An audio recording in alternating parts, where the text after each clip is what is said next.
Red Death had long devastated the country. No pestilence had ever been so fatal or so hideous.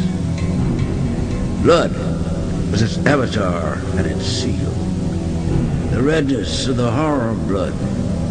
There were sharp pains and sudden dizziness, and then profuse bleeding at the pores. The scarlet stains upon the body, and especially upon the face of the victim, were the pest bands which shut him out from the aid and sympathy of his fellow men. The whole seizure, progress, and termination of the disease were the incidents of half an hour. But the Prince Prospero was happy and dauntless and sagacious. When his dominions were half depopulated, he summoned to his presence 1,000 hale and light-hearted friends from among the knights and dames of his court, and with these retired to the deep seclusion of his castellated abbey. This was an extensive and magnificent structure, the creation of the prince's own eccentric yet august taste. A strong and lofty wall girdled it in. This wall had gates of iron. The courtiers, having ended, brought furnaces and massy hammers and welded the bolts. They resolved to leave means neither of ingress nor egress to sudden impulses of despair or of frenzy from within. The abbey was amply provisioned. With such precautions, the courtiers might bid defiance to contagion. The external world could take care of itself. In the meantime, it was folly to grieve or to think. The prince had provided all the appliances of pleasure. There were buffoons, there were improvisatori, there were ballet dancers, there were musicians, there was beauty, there was wine. All these and security were within. Without was the Red Death.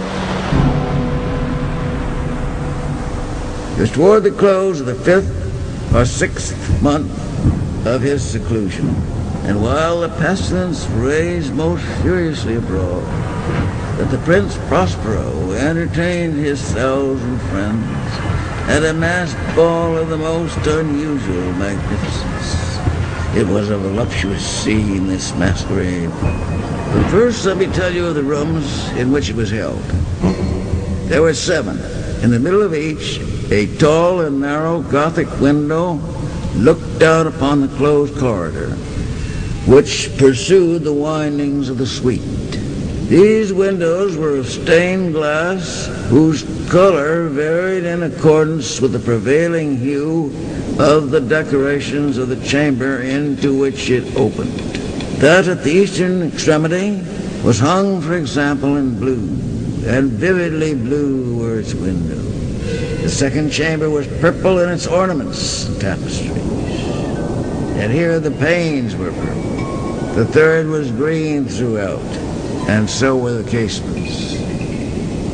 The fourth was furnished and lighted with orange, the fifth with white, the sixth with violet.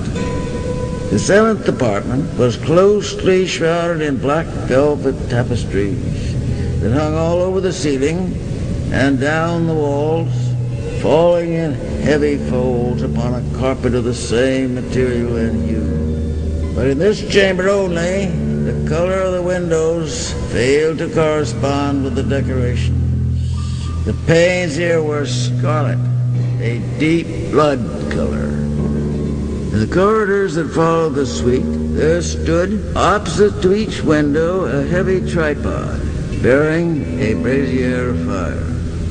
This projected its rays through the tinted glass and so glaringly illumined the room.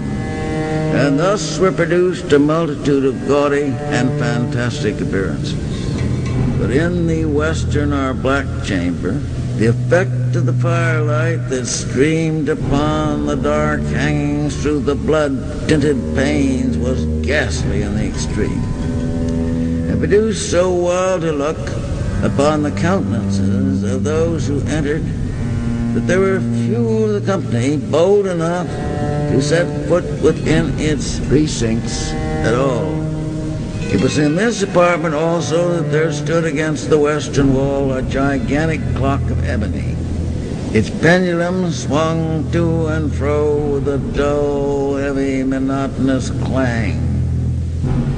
And when the minute hand made the circuit of the face, the hour was to be stricken, there came from the brazen lungs of the clock a sound which was clear and loud and deep and exceedingly musical, but of so peculiar a note and emphasis that at each lapse of an hour the musicians of the orchestra were constrained to pause in their performance to hearken to the sound.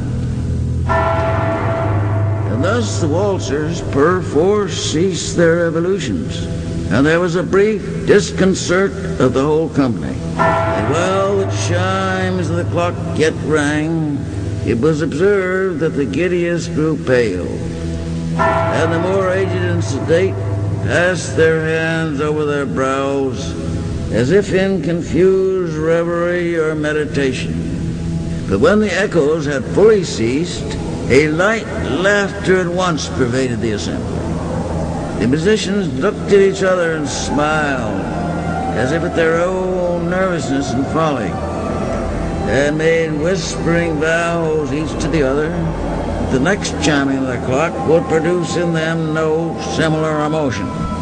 And then, after the lapse of 60 minutes, there came yet another chiming of the clock, and there were the same disconcert and tremulousness and meditation as before. But in spite of these things, it was a magnificent revel. The tastes of the Duke were peculiar. He had a fine eye for color and effects. He disregarded the decor of mere fashion. His plans were bold and fiery, and his conception glowed with barbaric luster. There are some who would have thought him mad. His followers felt that he was not. It was necessary to hear and see and touch him to be sure that he was